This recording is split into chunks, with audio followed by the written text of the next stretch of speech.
మీరు చెప్పినట్టే వాడు బాడీని మార్చరీలో పెట్టేశా.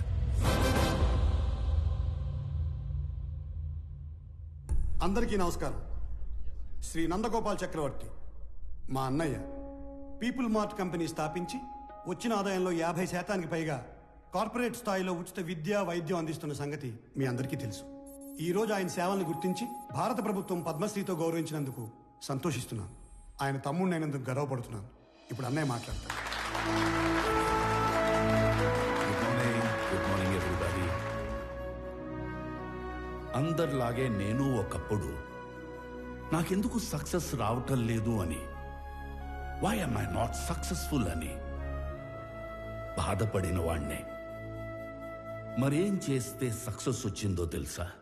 వెదురు చెట్టు కోసం గింజల్ని భూమిలో పాతి నీళ్లు పోస్తే మరుసటి రోజుకు ఏమీ రాదు, తరువాత వారానికి ఏమీ రాదు, నెలకి ఏమీ రాదు, ఏడాదికి రాదు. కానీ 3 ఏళ్ల తర్వాత మొలకొస్తుంది.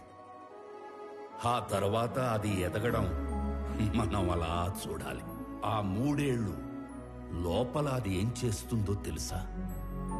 అది పైకి ఎంత ఎత్తు ఎదుగుతుందో అంత లోపలికి దాని వేరుల్ని తిప్పుతుంది. సక్సెస్ అయ్యాక మనం ఎంత ఎత్తు ఎదగాలి అనుకుంటామో అవ్వక ముందు అంత గ్రౌండ్ వర్క్ చేసుకుని ఉండాలి. ఆ గ్రౌండ్ వర్కే సక్సెస్ అవ్వడానికి రీజన్. Thank you. అందుకే నేను స్టెప్ బై స్టెప్ ఎదగడాన్నే నమ్ముతాను. నా పీపుల్ మార్ట్ కుటుంబ సభ్యులందరితో ఒక విషయం చెప్పాలి. పిలుపుకే కుటుంబ సభ్యులు అంటాను గాని నాకు నిజంగా మీ అందరినీ కుటుంబ సభ్యుల్ని చేసుకోవాలని ఉంది. కానీ ఎలాగో తెలీదు. నేను 2 నెలల్లో చనిపోతున్నాను. I'm suffering with neurodegenerative disease. Doctors maximum 2 నెలలని చెప్పారు. మన కుటుంబానికి పెద్దగా ఈ విషయం చెప్పడం నా బాధ్యత కదా. I'm living happily. I want to die happily. I'm living successfully. I want to die successfully.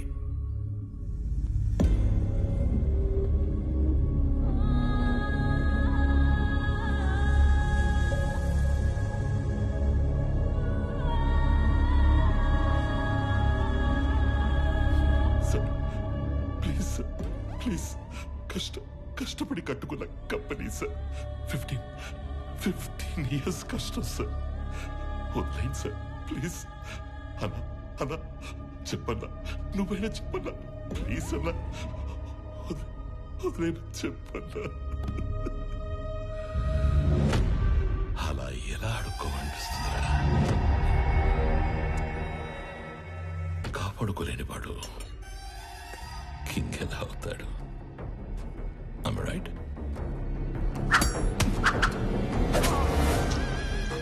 ఖాళీ చెవులతో ఉన్నవాడికి డబ్బు కావాలి, డబ్బున్నవాడికి పవర్ కావాలి, పవర్ ఉన్నవాడికి ప్రపంచం కావాలి. ఎదిగిన కంపెనీ అంటే ఎదిగిన ఆడపిల్ల లాంటిది. ఆరేసు కూర్చుంటే ఇలాగే ఆక్రమించుకుంటాము.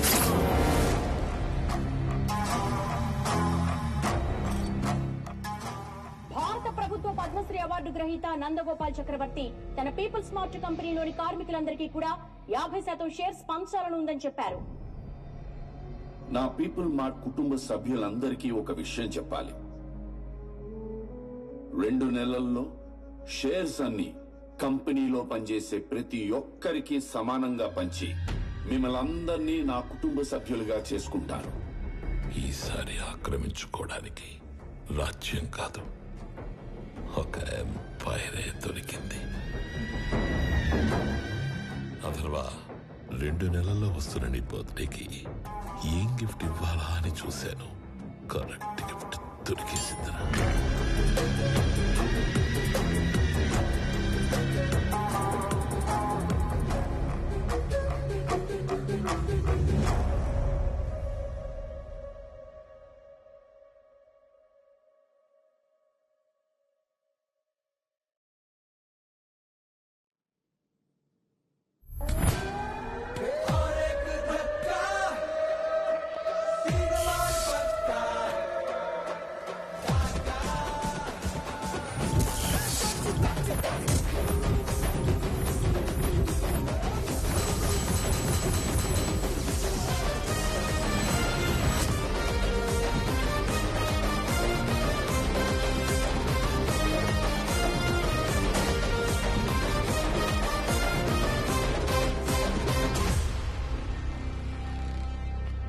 నిన్న నేను లేనప్పుడు మా బాబు దగ్గరకు వచ్చి నీ ప్రాపర్టీ నాకు కావాలి అని బెదిరించింది ఎవడు?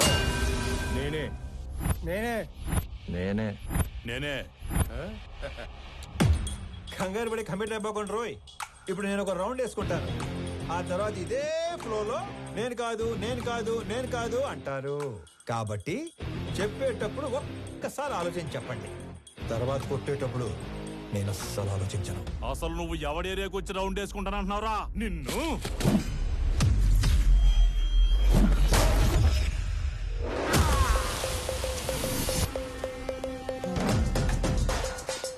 ఇంకా మాట్లాడుకుంటానే ఉన్నాం కదా, అప్పుడు ఎందుకు కొట్టావండి? నాకు వీళ్ళలో విలన్ కనిపించాడు. కనిపిస్తే if I see a villain in you, you will see a hero in me. నీలో విలన్ నాకు కనిపిస్తే నాలో హీరోని కనిపిస్తాడు. సో నేను మాట్లాడేటప్పుడు నీలో విలన్ అస్సలు బయట రాకూడదమ్మా. అసలు నువ్వు ఇక్కడి నుంచి బయటకు వెళ్తేనే కదరా. ఇదిగో ఇలాగే విలన్ బయటకు వచ్చేస్తానే.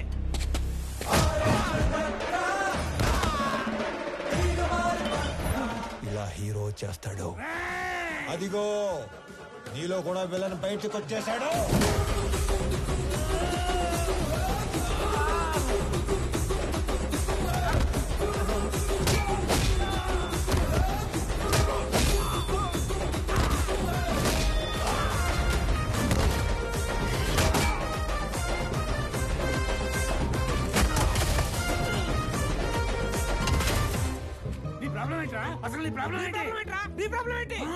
అది కాదన్నా, మనలోంచి విలన్ బయటికి వస్తే అన్నలోంచి హీరో బయటికి వస్తాడని ఆల్రెడీ చెప్పాడు కదా. ఇదే ఈ కోపం తగ్గించుకొని సైలెంట్ గా మాట్లాడితే అన్న చాగంటి కోటేశ్వర లాగా చక్కగా సమాధానాలు చెప్తాడు. నీ ప్రాబ్లం ఏంటి తమ్ముడు? అమ్మ పళ్ళు తెమ్మంది. మరి ఫ్రూట్ షాప్ కి వెళ్ళాలి కదా. నిన్నెవడు ఇంటికి వచ్చి పళ్ళు గట్టిగా నూరాడంట. ఆడి పళ్ళు తెమ్మంది. అలా పళ్ళు నూరితేనే పళ్ళు రాలిపోతాయని చెప్పింది అక్కడ. నువ్వు ఇంకొంచెం అటు తిరుగు. అసలు నీ సమస్య ఏంటి తమ్ముడు? నాకింకా పెళ్లి కాలేదు. ఇంట్లోనేమో సంబంధాలు చూస్తున్నారు. అందాక నేను పంపమంటావా? నీకు ఆ బిజినెస్ కూడా ఉందా? అసలు నన్నేమనుకుంటాడు వాడు? నన్నేమనుకుంటాను అసలు? హ్యాపీయా? సల్లారిందా? ఇలా దగ్గర నీడు నా జీవితంలో ఇంత క్లారిటీ ఉన్న వ్యక్తిని నేను ఎప్పుడు చూడలేదు. నీకోసం అడగడం సరిగ్రాక అన్న మీ దగ్గర పెట్టుపో నవ్వో ఇంకొంచెం అడిచారు. తమ్ముడు అన్నయ్య. నేను ఎవరినో బెదిరించానన్నావు. రోజు 10 మందిని బెదిరిస్తుంటాం. అందులో మీ నాన్న ఎవరు నాకు ఎలా తెలుస్తుంది నానా? ఒక్క సెకండ్.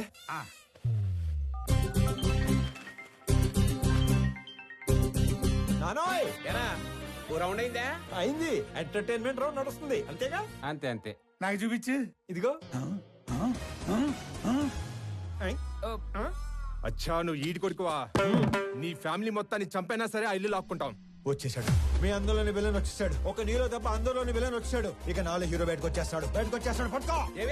నీ కొడుకు కొడుతుండే కదా చాలా కాలం.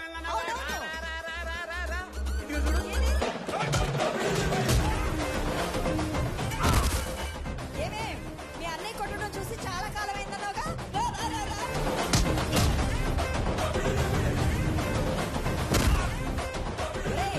ఆ గుండుగాడిని 4 ఎక్కువైరా. నేను చాలా ఎక్స్ట్రాలు మాట్లాడాడు.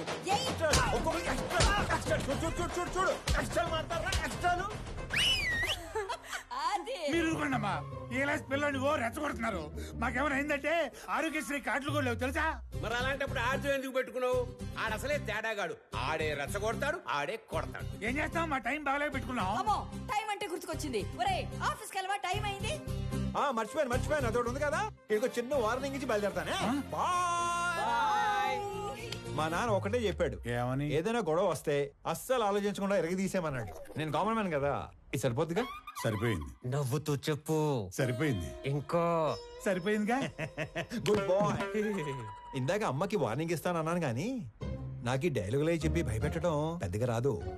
Just imagine. ఫస్ట్ టైం కాబట్టి సైలెన్సర్ పట్టుకొచ్చా. మళ్ళీ ఇదే రిపీట్ అయితే ఈసారి సైలెన్సర్ కాదు కత్తి పట్టుకొస్తా. సైలెన్సర్ తో దెబ్బ పడ్డ ప్రతి చోట కత్తితో వేటు పడిందనుకో.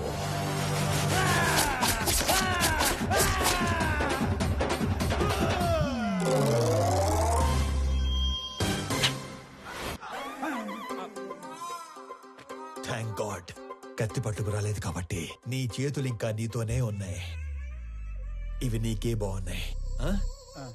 జాగ్రత్తగా పెట్టుకో. ఇలా మరి. ఓకే అన్నా. ఏంటి ఏం లేదన్నా, వెళ్ళండి తొందరగా వెళ్ళండి.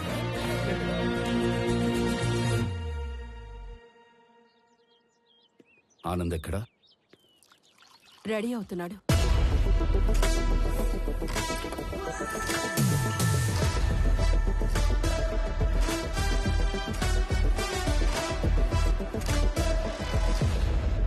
Sir tablets. వైజాగ్లో ఏదో గొడవ అయిందట సార్. అది వైజాగ్లో ఏం జరిగింది?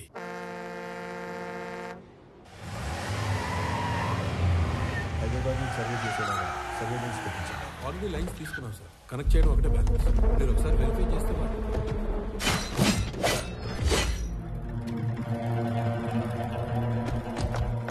ఎవరు మీరు?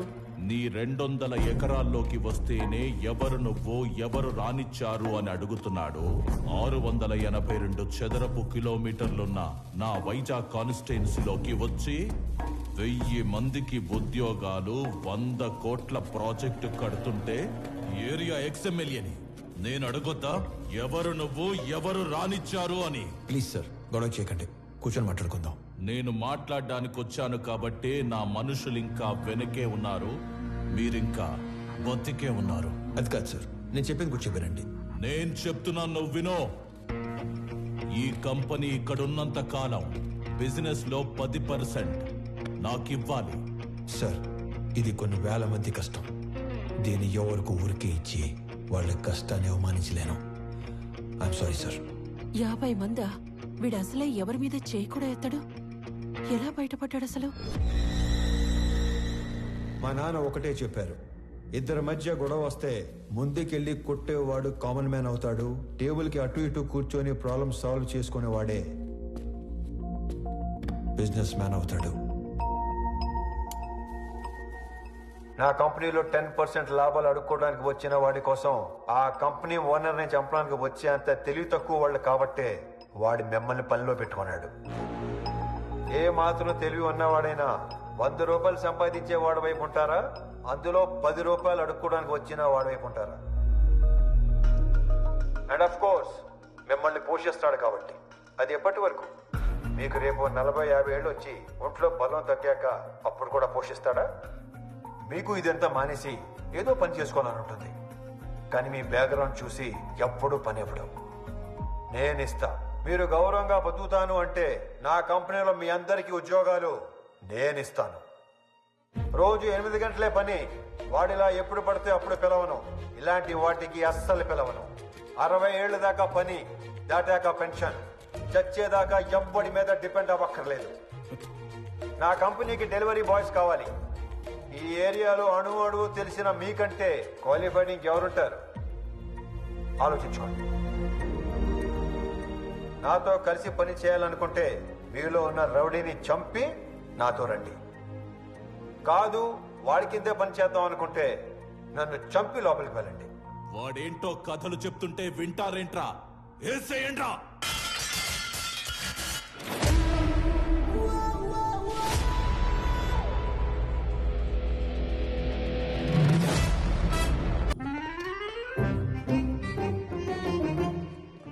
వచ్చాడా? పొద్దునే వచ్చేసాడు సార్. మొన్న ఏదో లోన్ అప్లై చేస్తా అన్నారు, అప్లై చేశారా? ముందే తీసుకుంటే ఖర్చు అయిపోతే తీసుకోలేదు. లోన్కి అప్లై చేశాను, 15 రోజుల్లో శాంక్షన్ అయిపోతుంది. తర్వాత 1 రోజుల్లో పెళ్లి, అన్ని సెట్ అయిపోతాయి. సూపర్ సార్ మీరు. స్వామి ఎండి గారు పిలుస్తున్నారు. అచ్చి బాబాయ్, లోన్ శాంక్షన్ చేసినట్టున్నాడు. ఇప్పుడు వస్తాను. లోన్ శాంక్షన్ చేసినందుకు చాలా థ్యాంక్స్ అండి. గొడవ అయిందంట? Yes sir. నాకు నీలో హీరోని చూడాలని ఉందయ్యా. అర్థం కాలేదు సార్. Termination letter. ఎందుకు సార్? ఇందాక నువ్వు కొట్టినాడంటే నీకు భయం లేదట కదా? అస్సలేదు సార్. నాకుంది సార్. వాడు మళ్ళీ వస్తే కొడతావు కదా? బ్రహ్మాండంగా సార్. నేను కొట్టలేను, అందుకే. నన్ను నమ్ముకొని ఇంట్లో 3 ఉన్నారు. నన్ను నమ్ముకున్న ఆఫీసులో 300 మంది ఉన్నారు. ఏదో ఫిక్స్ అయ్యాడు. ఇంతకీ ఏమంటారు? నిన్ను తీసేస్తే నేను హీరో అవుతా, మానేస్తే నువ్వు హీరో అవుతావు. నాకు నీలో హీరోని చూడాలని ఉంది. టైపర్ కంపెనీ పెట్టుకుంటే సరిపోదు, మాటికి అది వాడకుండా ఉంటే ధైర్యం కూడా ఉండాలి. పిరికేదావా అని ఎక్కడైనా మర్చిపెట్టుకో. ఫోన్లే స్లోగానే తిట్టాడు. మొన్న పెళ్లి చూపుల్లో నాన్నగారు పెళ్లి చాలా గ్రాండ్గా చేయమన్నారు. సడన్గా అనేసరికి మీరు ప్రిపేర్ అయ్యారో లేదో అని. మీకేం అభ్యంతరం లేకపోతే మా ఇంట్లో తెలియకుండా నేనే డబ్బులు ఇస్తాను. అయ్యయ్యో ఏం పర్వాలేదు, మా వాడు అన్ని అరేంజ్మెంట్స్ చేసేసాడు. పెళ్లి అద్భుతంగా చేసే బాధ్యత మాది. ఆల్రెడీ చేశారా? ఉంటానండి. అలాగే, మంచిదే. అలాగే బాబు. పిలుస్తాను. పెళ్లి ఎరగదీస్తామని చెప్పాను. ఆఫీస్కి వస్తే వాళ్ళు కూడా ఇరగదీస్తాం అన్నారు. ఎందుకు? ఉద్యోగం దొబ్బింది. మరి ఇప్పుడు ఏం చేద్దాం? ఏం చేయలేం. మా మేనేజర్తో మాట్లాడాను. ప్రస్తుతానికి జాబ్ ఏమీ లేదు. ఒకవేళ జాబ్ ఉన్నా కూడా 6 నెలలు పే స్లిప్ ఉంటుంది. సోదాపి సొల్యూషన్ ఏదైనా ఉంటే చెప్పు. ఓ నెల తిరిగేసరికల్లా జాబ్ తెచ్చుకుని ఆ శాలరీ అమౌంట్ ఏదో నీ అకౌంట్లో పడితే తప్ప నీకు లోన్ శాంక్షన్ చేయను అంటున్నాడు. మనలో అనమాట. ఈ ఉద్యోగం లేనోడికి 10 లక్షలు లోన్ అంటే కష్టమే కదనే. నెల రోజుల్లో ఉద్యోగం అంటే సార్, మీ తర్వాత ఆనంద్ బాబు సీఈఓ అయితే బాగుంటుంది సార్. సంజయ్, ఆనంద్కి అసలు సీఈఓ అవ్వాలని లేదు. నువ్వు కొత్తగా అలాంటివి పెట్టకమ్మా. అయినా అన్నయ్య మా అబ్బాయిని సీఈఓ చేయాలని అమెరికా పంపించి ఎంబీఏ చదివిస్తున్నాడు. ఏమన్నయ్య? అంటే ఆనంద్ ఖచ్చితంగా మన కంపెనీకి విక్రమే సీఈఓ అవుతాడు బాబాయ్. ఇంతకీ ఎప్పుడు వస్తాడు అమెరికా నుంచి? అన్నయ్య నువ్వు అనుమను పొద్దున్న కల్లా ఇక్కడ ఉంటాడు. అమ్మాయి ఎలా ఉంది? చాలా బాగుందానా? She's beautiful. వాళ్ళ నాన్నతో మాట్లాడినా ఏమంటా? నానా అది కాదురా, నాకున్నదే 2 నెలలు. నీ పెళ్లి చూడకుండానే వెళ్ళిపోమంటావా? అది కాదు నానా, నెల రోజులు మీ బర్త్డే వస్తుంది. ఆ రోజు కల్లా వైజాగ్ ఫ్యాక్టరీలో 1000 మందికి ఉద్యోగాలు ఇవ్వాలి. ఆ 1000 మంది ఫ్యామిలీస్ లో హ్యాపీనెస్ మీకు ఇచ్చే బర్త్డే గిఫ్ట్. అదేగా మాట్లాడుకుందాం. సరే, వేసుకోండి. నెల రోజుల్లో 1000 ఉద్యోగాలు అయినట్టే.